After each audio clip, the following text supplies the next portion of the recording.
12 news network में आप सभी का स्वागत है। बख्तियारपुर के रूपस महाजी दियारा में रक्षा मंत्री राजनाथ सिंह ने चुनावी सभा को किया संबोधित। एनडीए प्रत्याशी के समर्थन में वोट की अपील। बख्तियारपुर में दूसरे चरण में यानी कि 3 नवंबर को मतदान होना है, जिसको लेकर बख्तियारपुर में लगातार बड़े चेहरों का आना जाना लगा हुआ है। बता दें कि बख्तियारपुर के रूपस महाजी दियारा में भारत सरकार के रक्षा मंत्री राजनाथ सिंह ने चुनावी सभा को संबोधित किया। इस दौरान भाजपा प्रत्याशी रणविजय सिंह के समर्थन में रक्षा मंत्री राजनाथ सिंह ने वोट की अपील की। वहीं मौके पर राजनाथ सिंह ने महागठबंधन पर जमकर हमला बोला। जो बख्तियारपुर के नगर के अध्यक्ष हैं और आप सभी यहाँ उपस्थित हजारों की संख्या में भाइयों बहनों और पत्रकार मित्रों, आप सबको बहुत बहुत हृदय से नमस्कार।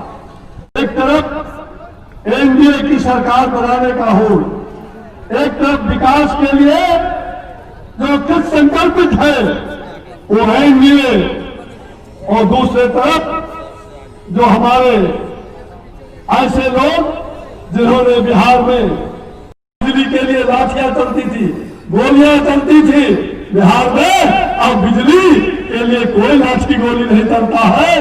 बिजली 22 घंटा 20 घंटा घर घर में, अब गांव गांव में बिजली संकल्पित है। इसलिए हमको जवाब देना है। हम विकास चाहते हैं, हम भाव बहनों की रक्षा चाहते हैं, हम जंगल राज नहीं, हम खूनी बिहार नहीं चाहते, और एनडीए की सरकार हमें बनाना है। इसलिए भाइयों और बहनों, आप सब लोग मिल करके एकजुट होकर के आगामी 3 तारीख को अपना यहाँ जो उम्मीदवार है एनडीए के उम्मीदवार, उन्हें कमल के बटन पर जमा करके पूरी लाखों के लाखों में आप लोग इन्हें यहाँ से पटना भेजेंगे बिहार विधानसभा में। हमें विश्वास है एनडीए की सरकार बनेगी और नरेंद्र मोदी की सरकार बनेगी। नरेंद्र मोदी जी के नेतृत्व में हम पूरे बिहार को आगे बढ़ाएंगे और हमारा मुखिया फिर से वही नीतीश कुमार होंगे। आइए हम सब लोग मिलकर के एनडीए की सरकार बनाए। यहाँ पर मौजूद हैं, बहुत ही गर्मजोशी के साथ आप लोगों ने हम लोगों का स्वागत किया है। मैं भी अपनी तरफ से आप सभी बहनों भाइयों का हार्दिक अभिनंदन करता हूं। आप सभी का मैं स्वागत करता हूं। आज यदि मैं आया हूं तो रणविजय सिंह के लिए आया हूं। रणविजय सिंह का मुझे और सरकार बनेगी तो नीतीश जी के नेतृत्व में सरकार बनेगी, इसमें कहीं कोई दो मत नहीं है।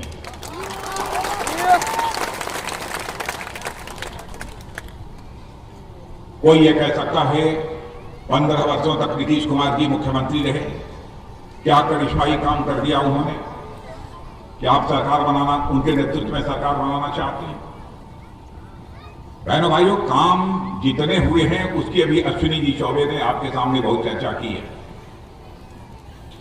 लेकिन इतनी बात मैं दावे के साथ कह सकता, हमारे नीतीश कुमार जी ने कम से कम चारा तो नहीं खाया।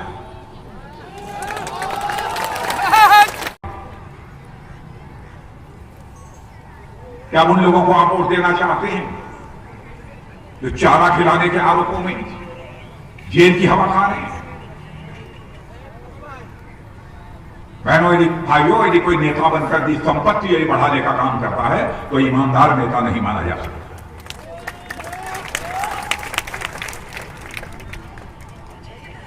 आप लेकिन फैसला कर सकते हैं कौन यह कर रहा है कौन नहीं कर रहा है। केंद्र की कांग्रेस की सरकार को गैर कांग्रेस सरकारों के लिए जो सहयोग देना चाहिए था वो सहयोग नहीं दिया, लेकिन मोदी जी जब से प्रधानमंत्री बने सकती है वह सहायता मुहैया कर रही है। यही कारण है कि 2015 के बाद तेजी के साथ इस बिहार का विकास हुआ है।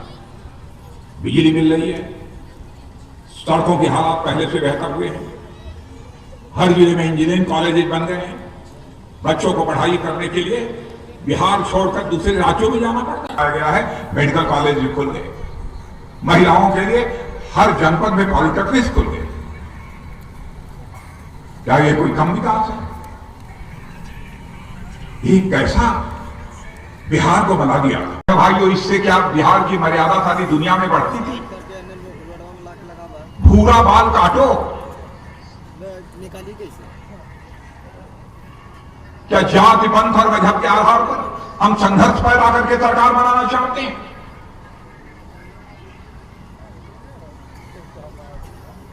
बहनों भाइयों, हम राजनीति करते हैं तो केवल सरकार बनाने के लिए राजनीति नहीं करते हैं।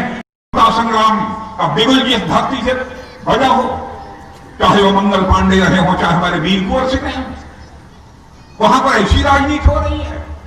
तेल पिलावन लाठी रही, भूरा बाल काटो। बहनों भाइयों, ऐसे लोगों को माफ नहीं किया जाना चाहिए। मैं आपसे विनम्रतापूर्वक अपील किया करना चाहता हूं। क्या चंद्रशेखर आजाद, सरदार भगत सिंह, खुदीराम बोस, अशफाकुल्लाह खान ने इसीलिए हंसते हंसते फांसी के फंदे को चूमा था? 16 साल की जवानी थी, इसी इलाहाबाद के कंपनी का ऑर्डर में अपने रिवॉल्वर की गोलियों से अंग्रेजों को, हमारा विरोधी होगा, कट्टर विरोधी होगा, तब भी मैं इस बात को पसंद नहीं करूंगा उसके ऊपर चप्पल फेंका जाए, उससे चोर कहा जाए। लोकतंत्र ने सबसे बड़ी ताकत यदि आपको दी है बहनों भाइयों, तो वोट की ताकत दी है। बड़ा से बड़ा परिवर्तन यदि आपको करना है, अपनी वोट की ताकत से आप कर सकते हैं। लोकतंत्र में इससे बड़ी ताकत और कोई दूसरी नहीं हो सकती।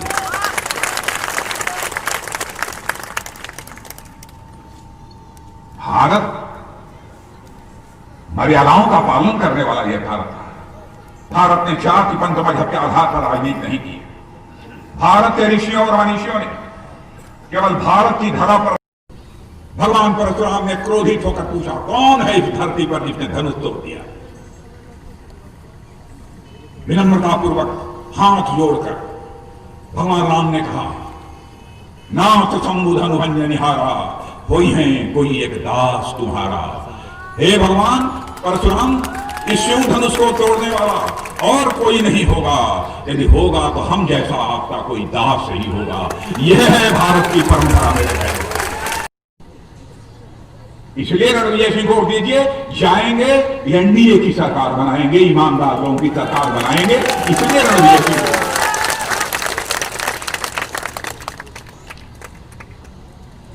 बहनों भाइयों, देश के साथ इन लोगों ने क्या किया है, मुझे सचमुच बहुत वेदना होती है कभी कभी बोलते हुए। आप लोग कहते होंगे इतना राजनाथ सिंह भावुक क्यों हो जाते हैं। आपको मालूम है, हमारे 40 सीआरपीएफ के जवान, जब मैं भारत का गृह मंत्री था, कश्मीर में पाकिस्तान ने आतंकवादियों को भेजकर मरवा दिया।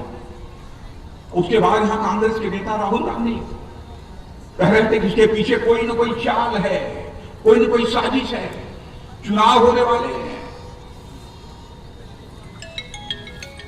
इसलिए कहीं ना कहीं सरकार की तरफ से, प्रधानमंत्री की तरफ से कुछ हुआ होगा, ये प्रचारित करने की कोशिश की जा रही थी। लेकिन देखा होगा परसों आपने टेलीविजन पर, पाकिस्तान की नेशनल असेंबली में पाकिस्तान सरकार के मंत्री ने इस बात को स्वीकार कर लिया है कि पुलवामा में, कश्मीर में जो 40 सीआरपीएफ के जवान मारे गए थे, उनको मारने वाला और कोई नहीं था, पाकिस्तान के आतंकवादी थे और वहां की सरकार के शर पर मारे। और मैं कहना चाहता हूं राहुल गांधी से, रंश मात्र भी नैतिकता है, रंश मात्र नैतिकता है। खुलकर आओ जनता के सामने और बताओ कि उस समय जो बयान दिया था वह सच था क्या और कुछ है। जनता आपकी प्रतिक्रिया जानना चाहती है। बहनों भाइयों, 2 दिन से इन्होंने मुंह नहीं खोला, हिम्मत नहीं। भारत चीन के बीच जो इस समय तनाव चल रहा है, उसको लेकर